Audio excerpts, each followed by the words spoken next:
इस्लाह committee के सरपरस्त doctor Salauddin साहब आपके बीच मौजूद हैं। हमारे कलम के उस्ताद डॉक्टर फरीद साहब आप भी यहाँ हैं। और मैं जो देख पा रहा हूँ एक अजब इत्तेफाक है, जिसे मैंने पढ़ाया वो भी मंच पर और जो मुझे पढ़ाया वो भी मंच पर। ये एक अजब इत्तेफाक। मैंने जितने भी गणतंत्र अपनी लाइफ में मनाए हैं, गणतंत्र दिवस का प्रोग्राम मैंने मनाया है, एक अजब इत्तेफाक है। और इसे मैं जिस ढंग से महसूस कर रहा हूँ ये एक अनोखा मेरे लिए है। इस एजाज़ के लिए मैं बहुत बहुत शुक्रिया अदा करता हूँ इस कॉलेज के प्रबंधक, इस कॉलेज के असातिज़ा और तमाम सामाईन साइकिन, जहाँ तक मेरी आवाज़ जा रही हो, मैं आपको इस राष्ट्रीय पर्व गणतंत्र दिवस की हार्दिक शुभकामनाएं देता हूँ।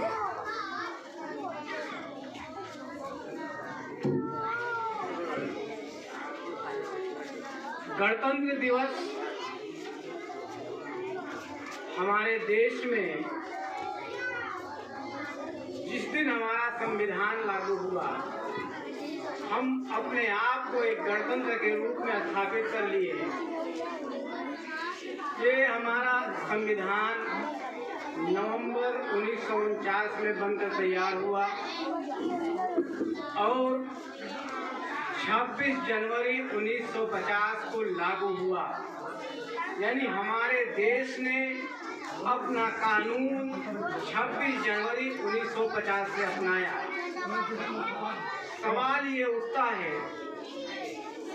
उठता है कि जब नवंबर 1949 को हमारा ये संविधान तैयार हो गया तो आखिर क्यों 26 जनवरी 1950 को लागू किया गया।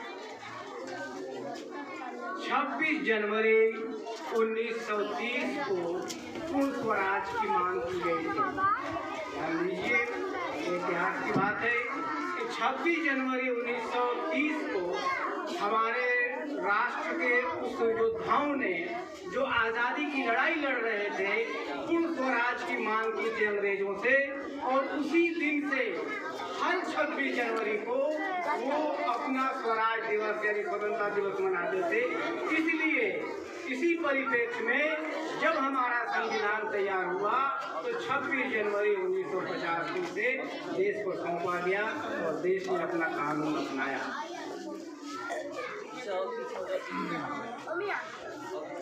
चाहे हालात जो भी हों, चाहे देश के हालात जैसे भी हों, समाज के हालात जैसे भी हों, जीना तो हमें उसी में है और उसी में चलना है, उसी के लिए बढ़ना है, उसी में आगे के लिए रास्ता निकालना है। बात यहाँ तक आ पहुँची है कि बात यकीन की आ पहुँची है। मैं कहता हूँ कि राहत इंदौरी लिखते हैं कि यकीन हो कि न हो, बात यकीन की है। यकीन हो कि न हो, बात यकीन की है। हमारे जिस्म की मिट्टी इसी जमीन की है। यकीन हो कि न हो, बात यकीन की है। हमारे जिस्म की मिट्टी इसी जमीन की है। मेरे वतन के सभी लोग हैं भाई भाई। ये दूरियों की सियासत किसी कम रहीम की है। ये दूरियों की सियासत किसी कमीन की है। तो हमें ये देखना होगा कि आज ये गणतंत्र दिवस के मौके पर देश को एक संकल्प लेना है। हमें एक संकल्प लेना है कि हमें करना क्या है। हमें उन राष्ट्र के नेताओं से, राष्ट्र के निर्माताओं से, जिन्होंने अपने प्राणों की आहुति दी, जिन्होंने अपने धन को, अपने जन को, अपने माल को, सबको न्यौछावर किया इस देश पर, उनकी मंशा क्या थी? उनकी मंशा के अनुरूप इस देश का निर्माण करने के लिए ही हमें संकल्प लेना है। इसीलिए हम हर 26 जनवरी और 15 अगस्त को स्वतंत्रता दिवस और 26 जनवरी को गणतंत्र दिवस के रूप में ये संकल्प लेने का दिन है। मैं बात करना चाहता हूँ और आज के दिन में ये कहना चाहता हूँ आपसे, चाहे कोई भी काल रहा हो, चाहे कोई भी वक्त रहा हो, कुछ न कुछ एक ऐसा वेपन रहा है, एक ऐसा हथियार रहा है जिसने आपको कामयाबी दी है। चाहे वो महाभारत की लड़ाई हो। महाभारत में क्या था? सुदर्शन चक्र था, अर्जुन का गांडीव था, एक विशेष प्रकार का हथियार था, एक विशेष प्रकार का हथियार था जिसने आपको यानी पांडवों को उस लड़ाई में जीत दी। चाहे फर्स्ट वर्ल्ड वार हो, चाहे सेकेंड वर्ल्ड वार हो, चाहे एटम बम का जमाना रहा हो, चाहे जो भी रहा हो, कोई न कोई एक विशेष प्रकार का हथियार रहा है जिसके बलबूते पर कोई भी लड़ाई जीती गई है। आज के युग में, आज इस साइंस और टेक्नोलॉजी के युग में, आज इस विज्ञान के युग में कौन सा ऐसा हथियार है जो आपको जंग जिता सकता है? कौन सा ऐसा हथियार है जो कामयाबी दिला सकता है? मैं आपको एक हथियार देना चाहता हूँ। आप कलम को हथियार बनाइए। आप कलम को हथियार बनाइए और कह दीजिए इस जमाने से कि नहीं चाहिए कुछ, सिर्फ कलम दे दे।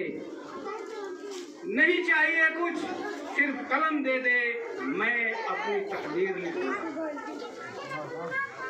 नहीं चाहिए कुछ, सिर्फ कलम दे दे, मैं अपनी तकदीर लिखूंगा।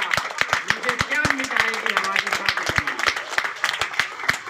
मुझे क्या मिटाएगी हमारी साथ जमाना। मैं कलमकार हूँ, किताबों में बिखर जाऊंगा। मैं कलमकार हूँ, किताबों में बिखर जाऊंगा। आज की मांग है, आज के समय की मांग है। आज का समय आपसे चाहता है कि आप कलम उठा लीजिए, आप कलम उठा लीजिए। अगर आप कामयाबी चाहते हैं तो आप कलम को हथियार बनाइए। आपको हर मौके पर, चाहे वो राजनीति का क्षेत्र हो, चाहे वो समाज का क्षेत्र हो, चाहे जो भी सूबे में, जिस क्षेत्र में आप जाना चाहते हैं, आपको कामयाबी देगा। इस NGN पब्लिक स्कूल के ग्राउंड में, कैंपस में जो अनुभूति, जो खुशी महसूस हो रहा है, जिस शालीनता के साथ और जिस व्यवस्थित ढंग से इस कार्यक्रम को अंजाम दिया जा रहा है, ये मुबारकबाद है।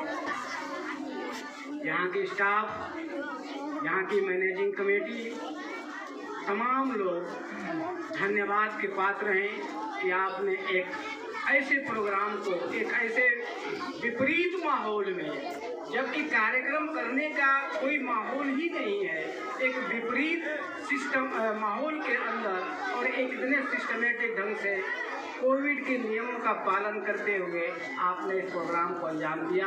आप मुबारकबाद के पात्र हैं। हमारे बीच हमारे उस्ताद भी हैं, एक कलम के उस्ताद और एक फॉर्मल एजुकेशन के उस्ताद डॉक्टर सलाहुद्दीन साहब हम लोगों को पढ़ाया करते थे।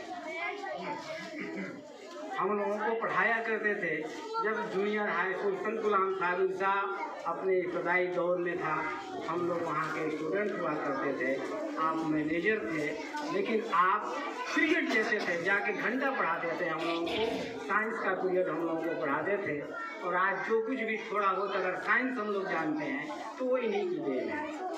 फिर जब मैं बड़ा हुआ, लिखने पढ़ने का थोड़ा सा शौक़ हुआ, तो मेरे उस्ताद जनाब डॉक्टर फरीद शफक साहब मौजूद हैं। इनके सामने बोलने में बड़ा डर लगता है, लेकिन फिर भी क्या कहूँ, जी चाहता है न बोलूँ, लेकिन बोल ही रहा हूँ। और क्योंकि टाइम ज़्यादा हो गया है मैं ये कहना चाहता था कि भाई आप एजुकेशन पर जोर दीजिए और ये हमारे जो बच्चे हैं इनका मिजाज इनको एक ऐसा डायरेक्शन दीजिए कि ये बच्चे आगे चल करके इनके दिमाग को, इनकी सोच को आप कंस्ट्रक्टिव बनाइए। देखिए, दो बातें हैं, मैं बस बहुत ज़्यादा मैं टाइम दे दूँगा, बस 1 मिनट और। आप देखिए, आप अपनी सोच को कंस्ट्रक्टिव रखिए।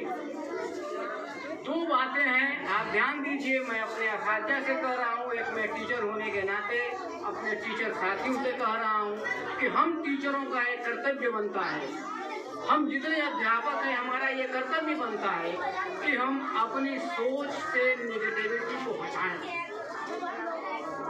हमेशा पॉजिटिव सोचें, हमारी सोच पॉजिटिव हो। हमें टीचर में कमल खिलाना है।